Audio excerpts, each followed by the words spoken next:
Good morning. It's your boy. It's nippy out. I'm bundled up. Could barely move. It's heavy, thick jacket. Sweatshirt underneath. Thickly knitted cap. Just wanted to take some time and talk about solutions, being solutions oriented. It's a very, very key player in having a successful life.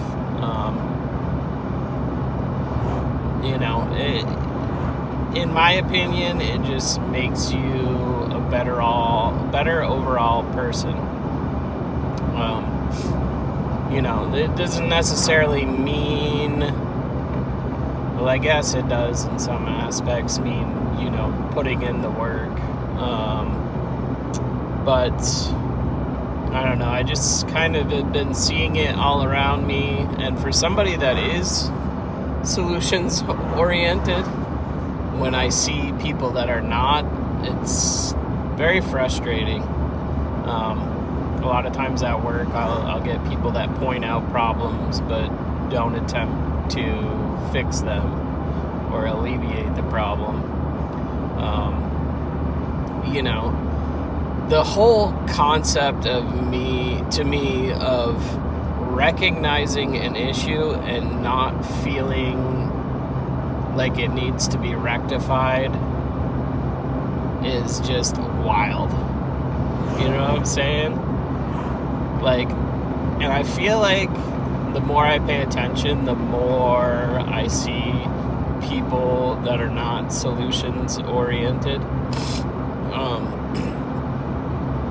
I see a lot of people complaining about their life and its current state, but are doing little to nothing to better themselves.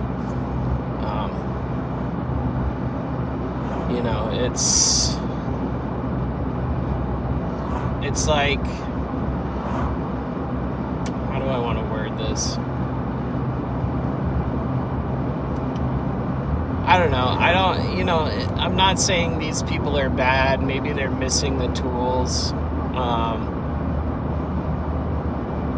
Maybe they just have a lack of motivation or ambition.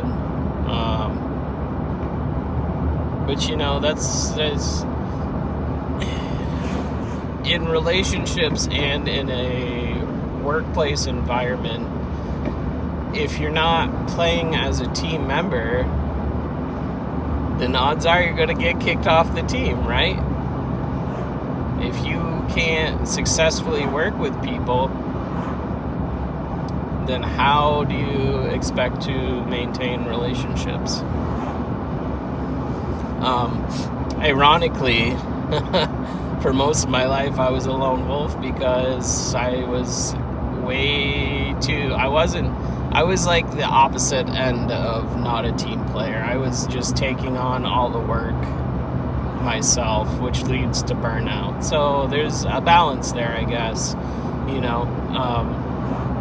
need to be able to ask for help too when you need it, which I've struggled with most of my life, being the son of a single mother and having her work 12-hour days. Well, that means that from about the age of 8 or 9, it was up to me to get myself up in the morning. It was up to me to get dressed, get breakfast, and get out to the bus stop and wait for the bus for school, because 9 times out of 10, Mama Bear was already gone. I'd see her in the morning waking up and getting dressed, but, I was typically eating breakfast alone and catching the bus alone, walking up to the bus stop, whatever. And this is the 90s, so keep that in mind when this was happening. That wasn't uncommon. There was a lot more faith in people in general, and the kids weren't so sheltered and protected like they are now, for better or for worse. There's a lot of instances where like I look back and was like, wow, I really could have been like kidnapped and nobody probably would have known. Like I would just take off on my bike. There was freedom in it, and as a result I got exercise and I bettered myself. But in the same respect, like, we didn't have cell phones as kids when I was a kid. I didn't get my first cell phone until I was like 18, and that's because I was in college, and if I needed to contact my mom, there was no landline.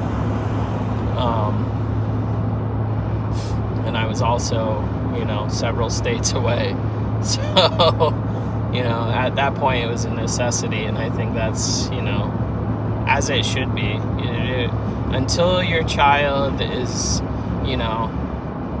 out doing things on their own, with minimal minimal overseeing. The other one doesn't sound right. Minimal overseeing of activities.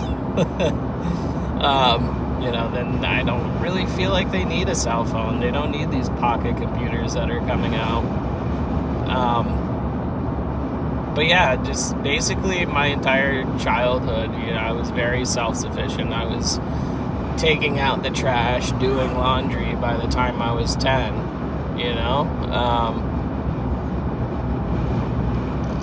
and again, it's got its downfalls and, its perks. Being self-sufficient is a good thing. Not being a team player and getting frustrated with people that are not on your level is not a good thing. And I didn't really have patience for people like that until I was in my 30s. And there's a certain amount of wisdom when you hit your 30s that just like, you start to see things in a different light. You're very not self-focused, and this may be a parenthood thing too. I don't know. I wasn't a parent until I was in my 30s. There's something that happens with having a child where almost all selfishness is thrown out the window. Everything you do is for your child. Before children came along, I was playing video games, playing guitar, and painting, and very self-involved. And, those things, they haven't disappeared, but they've definitely taken a backseat. I do these things when I can, but it's not often. That's okay, because raising a child is way more important. And the painting thing I can get in on with my kids. Sometimes it's a little frustrating because children like to rush through their paintings and drawings and stuff. Manny, he's gotten a little bit better. He's gonna be 7 this year, and he's starting to take his time a little bit more. But Lorelai, my 2-year-old, that just scribbles on a page and says it's done. That's it. Like a whole ass coloring book page. She'll just like scribble on one eyeball of a character and be like, done. And you're gonna be like, oh, good job, really encourage them, because even if it's just like, what are you doing, you still, if you put negative connotations on things, they won't seek them out. So I try and keep that in mind. But anyhow, so the patience thing is a little rough. I like to take, I'm taking, if I'm making a painting, it's guaranteed to take at least 2 to 3 hours. And I know that neither child has the patience to sit there and work with me for the same amount of time. Manny wasn't too bad. He was kind of cranking cranking out a few different paintings. He would do 3 or 4, just still children-esque, just a bunch of colors, no real defining shapes, little context, but, we're getting there. One of these days I'll be able to Bob Ross it up with the children's. And, that's okay, because that also pushes me to be a little bit more efficient with my paintings. Try and map things out ahead of time so that I take less time producing. But at any rate, back to the main topic, being solutions oriented. Kids creating patience for you when they have none. It doesn't bother me so much now that I have children and I'm in my 30s. I can see people, and you get kind of accustomed to people's motivation or lack thereof. But it is still frustrating. I'm a very justice-oriented and equality-oriented person. I don't ever expect anything more out of other people than I expect out of myself. But I also expect a lot out of myself. So therein lies the conundrum. But yeah, being solutions-oriented just helps everybody. You don't have to have the answers, but put in the effort. Try and make things right is basically what needs to be instilled in people, I believe, these days. There's a lot of people that are just letting things be, and there's a lot of blaming that on mental illness.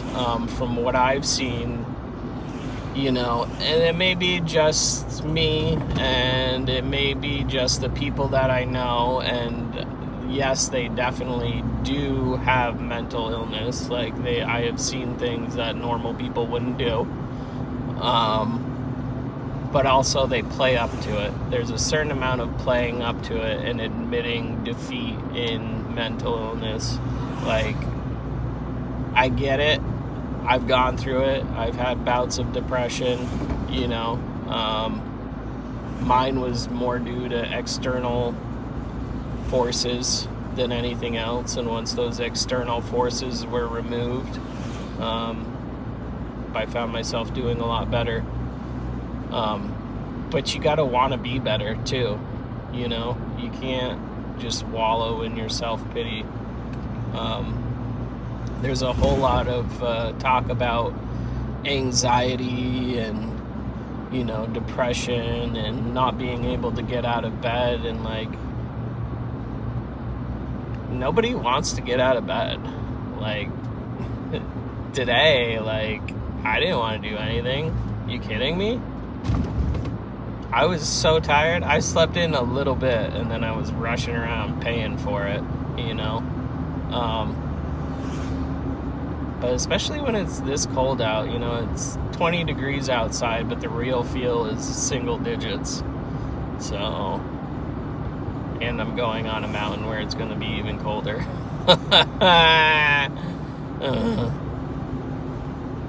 No, you know what? Fuck that. That's going to be my second stop. I'm not doing it this morning. I'm going to wait for it to warm up.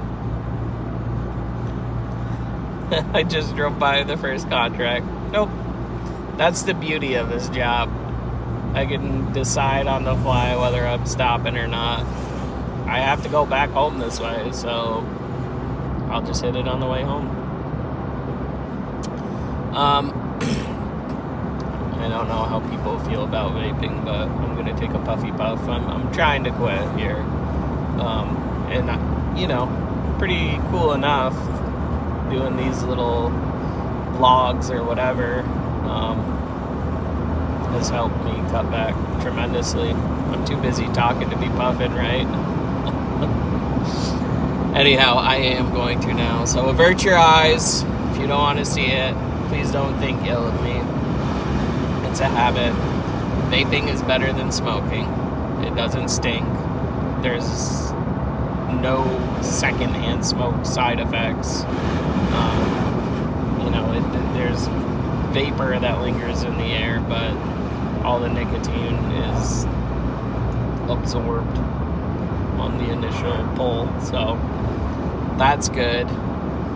Ain't nothing worse than secondhand smoke. As a smoker, even back when I was smoking cigarettes, it was disgusting to be around people when I wasn't smoking myself. Like, just smelling, and like certain brands too, like Marlboros are just like, it's like an ashtray, bro. It's all the time. It's like instant stale, nasty smoke smell. Like, there was nothing pleasant about that at any point. Dealing with people that smoke Marbs. But anyhow, that's behind me. Let's go.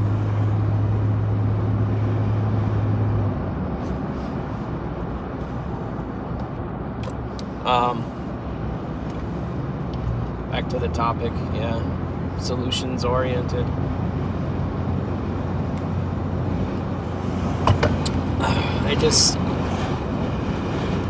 It frustrates me, and maybe that's something I need to work on too, is like giving grace to other people. And just because I expect a lot out of myself doesn't mean it's necessarily fair to expect a lot out of other people. But like, there was a dude at my job a couple days ago, I'm getting an oil change.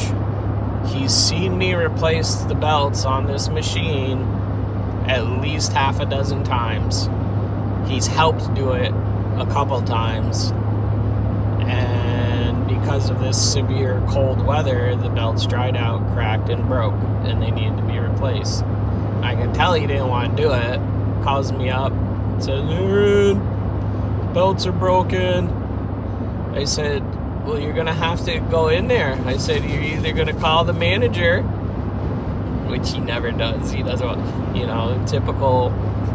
You can tell the quality of a worker and when shit hits the fan, and if they need to bring in the manager or not.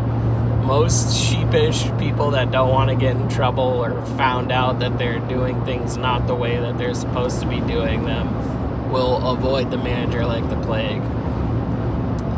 Good workers will take on the work themselves, but also know that the manager is a part of the team. And if you can't hack it, or you're afraid you're going to fuck it up, then it's time to get the manager involved. But this guy, he didn't call the manager. He knew what he was doing. And that was the motivation he needed. I'm like, I don't know what to tell you. The work rig's getting an oil change. I'm down to one personal vehicle. The wife's got it, and I can't be there. You need to do this on your own. And sure shit, he did it. Everything was fine. But it was just that initial phone call that was super annoying. Like, you know what needs to be done. You know how to do it. So do it. Right? Or like, if you're not busy and you're asking other people to do things, like, it's not really being solutions oriented. It's, piling the work on somebody else just because you don't want to do it. That's not right. But anyhow, that's how I feel about it. I feel it's an important quality to have. You don't always need to have the answer or have the correct answer, but seek out a way to figure it out. Like, just try, basically, is what it boils down to. Just try. So if you're not trying, then you're stagnant. You're not going anywhere. You're a lump. Don't be a lump. Don't be a lump on a log. Rolling stone gathers no moss, right?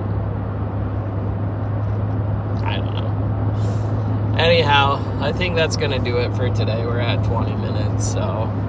Good enough there, fella. Good enough. Deuces.